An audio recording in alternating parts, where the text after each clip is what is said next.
You don't usually lose the room when someone objects. You lose it earlier. The point when perception shifts. The energy changes, the body language tightens, the questions slow down, and suddenly the room has moved from listening to evaluating. Most people miss that moment.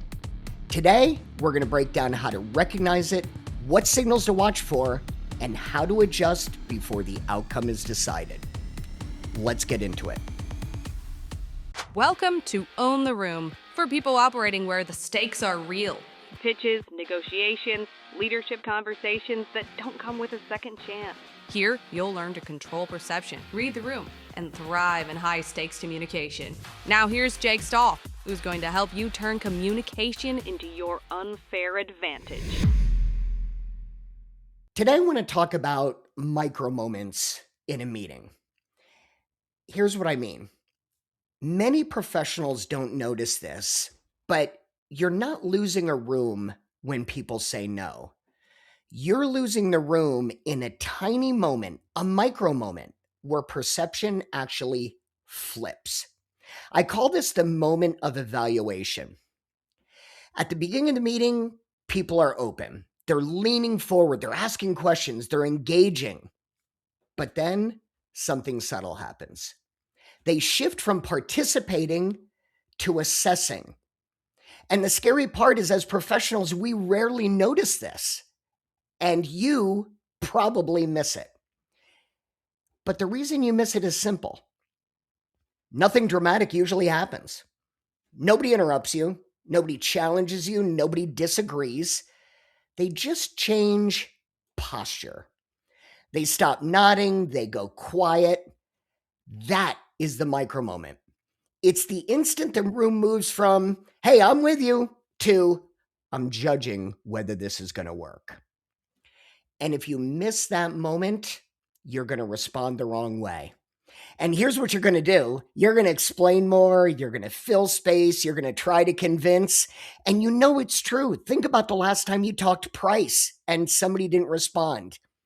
You filled the silence. But ironically, that trying to convince, that over-explaining, is where the room loses confidence in you. And then when somebody starts pushing harder, now the room loses uncertainty.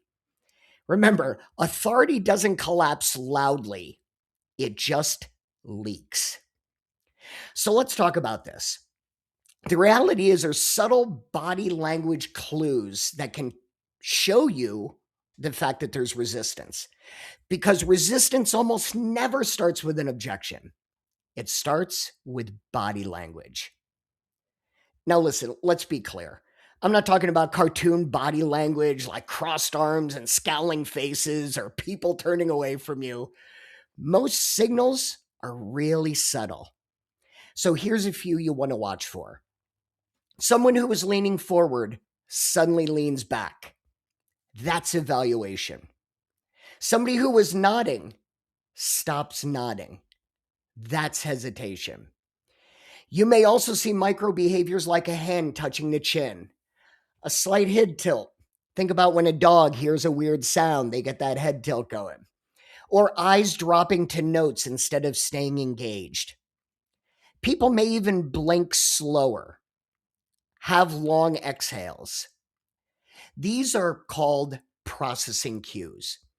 And it means the person has moved from, hey, this is great, tell me more, to, I don't know about this. They go from curiosity to judgment.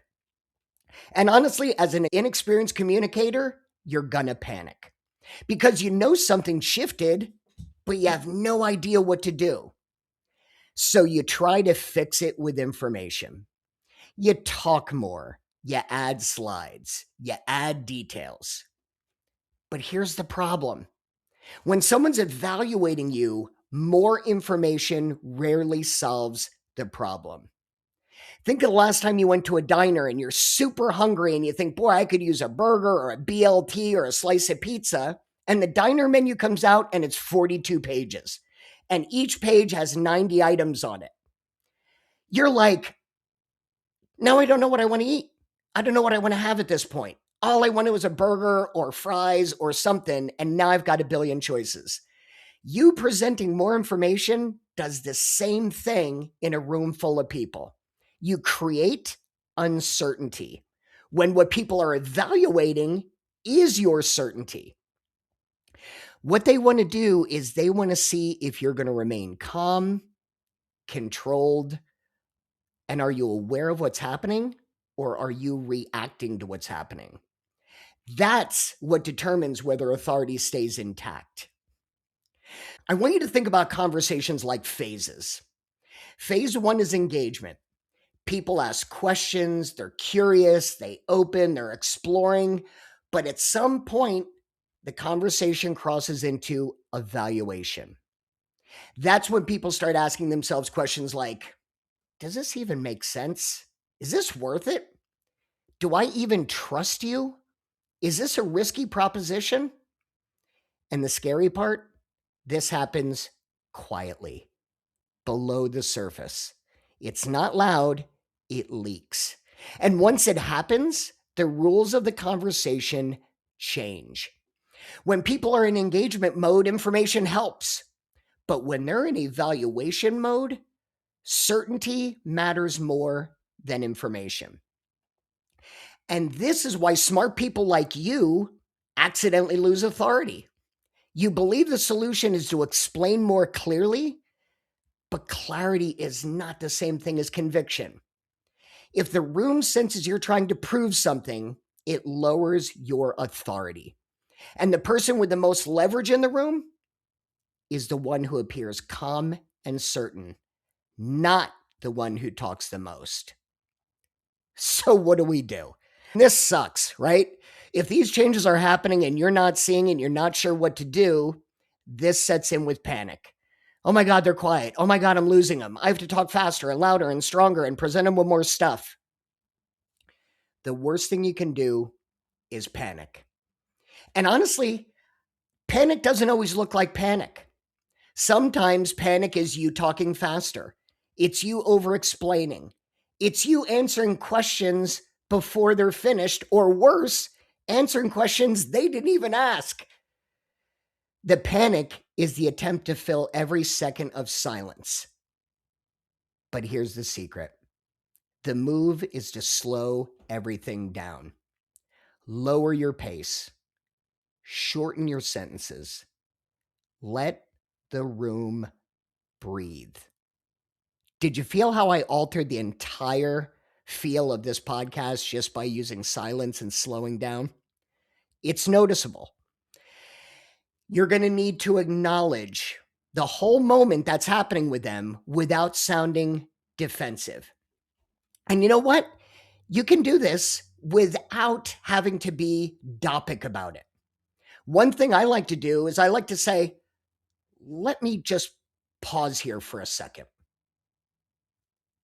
And then allow 2 seconds of silence. Or maybe I'll say, I want to make sure we're aligned before I keep going.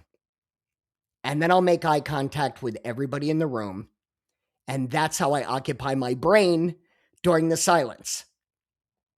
Because these kind of statements, they do something really powerful. They show awareness. And awareness signals control. Another simple thing you can do is asking a diagnostic question. You may say, what's the one thing you're weighing right now? Or maybe, what part of this feels unclear?